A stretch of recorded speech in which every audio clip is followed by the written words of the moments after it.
வாழ்க வையகம், வாழ்க வளமுடன். அனைத்து உறவுகளுக்கும் இனிய வணக்கம். நிகழும் மங்களகரமான விசுவாசு ஆண்டு பங்குனி மாதம் 18ஆம் நாள் புதன்கிழமை அன்று சதுர்தசி திதியில் உத்திரம் நட்சத்திரத்தில் விருத்தி நாமயோகத்தில் வணிசை கரணத்தில் அமிர்தயோகம் கூடிய நன்னாளில் இந்த மகத்தான ஏப்ரல் மாதம் பிறக்கிறது. 2026ஆம் ஆண்டின் 4வது மாதமான ஏப்ரல் மாதம் மிகவும் முக்கியத்துவம் வாய்ந்த மாதமாகும். இந்த மாதம் பல கிரக பெயர்ச்சிகள், சேர்க்கைகள், நட்சத்திர மாற்றங்கள் நிகழ இருக்கிறது. ஏப்ரல் மாதத்தின் முதல் வாரத்தில் செவ்வாய் பகவான் மீனராசிக்கு பெயர்ச்சியாகிறார். சூரியன், செவ்வாய் மற்றும் சனி ஆகிய கிரகங்கள் இணைந்து மங்களாதித்ய யோகம், திரிகிரக யோகம் உள்ளிட்ட யோகங்கள் உருவாக இருக்கிறது.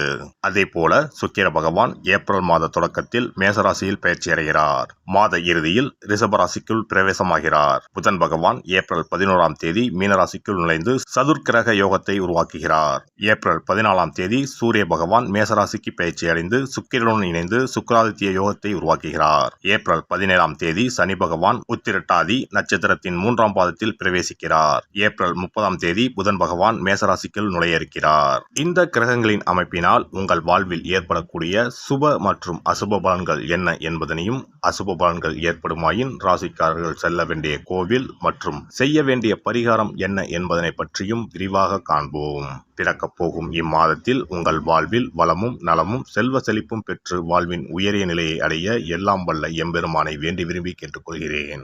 சிம்மராசி அன்பர்களே, இந்த மாதம் பணவரவு கணிசமாக உயரும். புதிய ஆடை ஆபரணங்கள் சேரும். மனதில் தன்னம்பிக்கை அதிகரிக்கும். எதையும் சாதிக்க வேண்டும் என்ற மன உறுதி ஏற்படும். பழைய வாகனத்தை மாற்றிவிட்டு புதிய வாகனம் வாங்குவீர்கள். கணவன் மனைவிக்கு இடையே ஏற்பட்டிருந்த கருத்து வேறுபாடுகள் நீங்கி அந்யோன்யம் அதிகரிக்கும். குடும்பத்தில் மகிழ்ச்சியும் நிம்மதியும் ஏற்படும். பிரிந்திருந்த தம்பதி ஒன்று சேர்வார்கள். சிலருக்கு குழந்தை பாக்கியம் கிடைக்கும். சுப நிகழ்ச்சிகளில் கலந்து கொள்ளும் வாய்ப்புகள் ஏற்படும். குடும்பத்துடன் விருந்து விசேஷங்களுக்கு சென்று வருவீர்கள். உறவினர்களால் உதவி கிடைக்கும். அதே நேரத்தில் அவர்களால் சிறு உபத்திரமும் ஏற்படலாம். உறவினர்கள் வகையில் சற்று பக்குவமாக நடந்து கொள்வது நல்லது. வெளி வட்டாரத்தில் மதிப்பு மரியாதை கூடும். வாழ்க்கை துணை வழி உறவுகள் உங்கள் ஆலோசனைகளை ஏற்றுக்கொள்வார்கள்.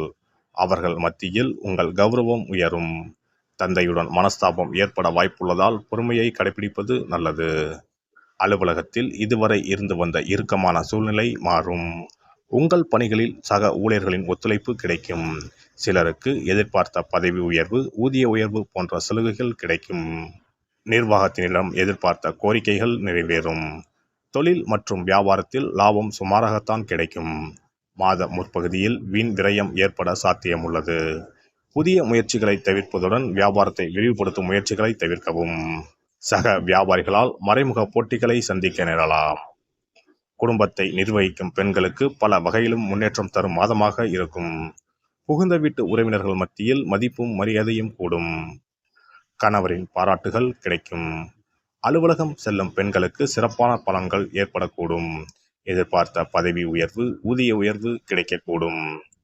துர்க்கை வழிபாடும் சங்கடகர சதுர்த்தி அன்று விநாயகருக்கு அர்ச்சனை செய்வதும் நன்மைகளை அதிகரிக்க செய்யும். சிறப்பு தொகுப்பு. கண் திருஷ்டிகள் அகன்று தடைப்பட்டு கொண்டிருக்கும் காரியங்கள் நிறைவேற செய்ய வேண்டிய பரிகாரம் என்ன என்பதனை பற்றி காண்போம். வாழ்க்கையில் நல்ல நிலையில் இருந்தவர்கள் கூட திடீரென்று பொருளாதாரம் இழந்து மன கஷ்டங்களுடன் வாழும் நிலை ஏற்படும்.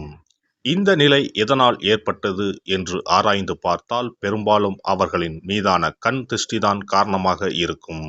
கல்லடி பட்டாலும் கண்ணடி படக்கூடாது என்று சொல்வார்கள் அல்லவா, அது உண்மைதான். இது போன்ற பிறரின் பொறாமை கொண்ட கண் திருஷ்டியினால் பலரின் வாழ்க்கை சிரமத்திற்கு ஆளாக நேரிடும்.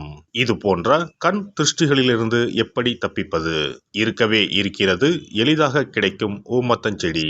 தெய்வ சக்தி நிறைந்த செடியாக கருதப்படும் ஊமத்தஞ்செடியின் காய், பூ, இலைகள் என அனைத்தும் தீய சக்திகள் விரட்ட பரிகாரத்துக்கு பயன்படுகிறது. பொதுவாக ஊமத்தம் காய்க்கு கெடுதலை அகற்றக்கூடிய சக்தி உண்டு. நம் வீட்டில் உள்ள எதிர்மறை சக்தியை அகற்றுவதற்கு ஊமத்தங்காய் தீபம் சிறந்த பரிகாரமாகிறது. தெய்வீக மகத்துவம் நிறைந்த ஊமத்தங்காய் மற்றும் பூவையும் எடுத்துக்கொள்ளுங்கள். வீட்டுக்கு அருகில் இல்லை என்றால் நாட்டு மருந்து கடைகளில் கிடைக்கும். இந்த 2 பொருட்களையும் மஞ்சள் தண்ணீரை கொண்டு நன்றாக கழுவி விடுங்கள். சிறிது நேரம் அவற்றிலுள்ள ஈரம் போக ஆறவிட்டு பிறகு அவற்றை ஒரு மஞ்சள் துணியில் குலதெய்வத்தை வேண்டி ரூபாய் நாணயத்தோடு சேர்த்து முடிந்து வீட்டின் நிலைப்படியில் கட்டி தொங்கவிடுங்கள். இந்த முடிச்சை வெள்ளிக்கிழமை அல்லது ஞாயிற்றுக்கிழமைகளில் தயார் செய்து வாசல் படியில் கட்டுவது சிறப்பு. தினமும் வீட்டில் தீபம் ஏற்றி காண்பிக்கும் போது இந்த முடிச்சுக்கும் காண்பிக்கவும். இதேபோல் ஊமத்தம் இலைகள் கிடைத்தால் அந்த இலைகளை சுத்தமான மஞ்சள் தண்ணீரில் கழுவிவிட்டு அவற்றை கொண்டு வீட்டில் இருக்கும் விநாயகருக்கு திங்கள் கிழமைகளில் தொடர்ந்து அர்ச்சனை செய்து வர வேண்டும். ஊமத்தம் பூவையும் விநாயகருக்கு சூட்டலாம். 3 வாரங்கள் தொடர்ந்து திங்கள் கிழமைகளில் விநாயகருக்கு ஊமத்தை இலையால் அர்ச்சனை செய்து ஊமத்தம் பூவை சூட்டி வழிபட்டால் வீட்டில் உள்ள கெட்ட சக்தி நடமாட்டம் மற்றும் கண் திருஷ்டிகள் தீரும். ஊமத்தம் செடியும் சிவபெருமானுக்கு உகந்த இலை ஆகும். இந்த ஊமத்தங்காய் வைத்து சிவபெருமானுக்கு தீபம் ஏற்றி வழிபடுவதன் மூலம் நமது பிரச்சனைகளில் இருந்து எளிதாக விடுபட முடியும். முதலில் 2 ஊமத்தங்காய்களை எடுத்துக்கொள்ள வேண்டும். அவற்றின் மீது முட்கள் இருப்பதால் மிகவும் கவனமாக கையாள வேண்டும். ஊமத்தங்காயின் காம்பு பகுதிகளை வெட்டி கொண்டு கத்தியை பயன்படுத்தி ஊமத்தங்காயின் உள்ளே இருக்கும் விதை பகுதியை முழுவதுமாக நீக்கிவிட வேண்டும். பின்னர் 2 அகல் விளக்குகள் மற்றும் விளக்கு வைப்பதற்கான 2 தட்டுகளை எடுத்து சுத்தம் செய்து அவற்றிற்கு மஞ்சள் குங்குமம் பொட்டு வைத்துக் கொள்ள வேண்டும். பின்னர் 2 தட்டின் மீதும் ஒவ்வொரு அகல் விளக்கை வைத்துக் கொள்ள வேண்டும். அதன் பிறகு எப்போதும் பூஜை செய்வதற்கு வைப்பது போன்ற வெத்தலைப்பாக்கு, பழம் போன்றவற்றை வைத்துவிட்டு 2 விளக்குகளையும் ஏற்றி சிவபெருமானை மனதார வேண்டிக் கொள்ள வேண்டும். எனக்கு இருக்கும் பிரச்சனைகள் அனைத்தும் தீர்ந்து இன்பமான வாழ்க்கை கிடைக்க வேண்டும் என வேண்டிக் கொள்ள வேண்டும். இந்த பூஜையை வெள்ளிக்கிழமை அன்று தொடங்கினால் தொடர்ந்து 9 வெள்ளிக்கிழமைகள் செய்ய வேண்டும். ஊமத்தங்காயின் மீது எவ்வாறு முட்கள் இருக்கிறதோ அதுபோல நமது வாழ்க்கையில் இருக்கும் முட்கள் போன்ற பிரச்சனைகளை அவை தீர்த்து வைக்கின்றன. இந்த பூஜையை நாம் தொடர்ந்து செய்து வருவதால் நம் மீது இருக்கும் கண் திருஷ்டிகள் அகன்றுவிடும். தீராத துயரங்கள் தீர்ந்துவிடும். பணம் நகை நம்மிடம் பெருகி வரும். சிலருக்கு கையில் சுத்தமாக பணம் இருக்காது. வறுமை தாண்டவமாடும். கடன் தொல்லையால் கஷ்டப்படுவார்கள். பண பிரச்சனையில் சிக்கி கொண்டிருப்பவர்கள் இந்த தீபத்தை ஏற்றினால் 3 வாரங்களில் நல்ல பலனை பெற முடியும். தொழிலில் நல்ல முன்னேற்றம் இருக்கும். கடன் பிரச்சனைகள் தீரும். உறவினர்களிடையே பகைமை இருந்தால் அவையும் மறைந்துவிடும். நோய்வாய் உள்ளவர்கள் இந்த தீபத்தை ஏற்றுவதன் மூலம் நல்ல பலனை பெற முடியும். பொதுவாகவே எந்த பரிகாரம் என்றாலும் அதை முழு நம்பிக்கையுடன் செய்தால் மட்டுமே முழு பலன் கிடைக்கும் என்பதை நினைவில் கொள்ளுங்கள். எல்லாம் வல்ல இறையருளால் நீங்களும் உங்கள் அன்பு குடும்பமும் உடல் நலம், நீலாயுள், நிறை செல்வம், உயர் புகழ், மெய்ஞானம் ஓங்கி வாழ்க வளமுடன். இந்த வீடியோ பதிவு உங்களுக்கு பிடித்திருந்தால் லைக் பண்ணுங்க, கமெண்ட் பண்ணுங்க, ஷேர் பண்ணுங்க. மறக்காம சப்ஸ்கிரைப் பண்ணுங்க. பக்கத்துல இருக்கிற பெல் பட்டனை கிளிக் பண்ணுங்க. நன்றி, வணக்கம். ஓம் நமச்சிவாய. சிவாய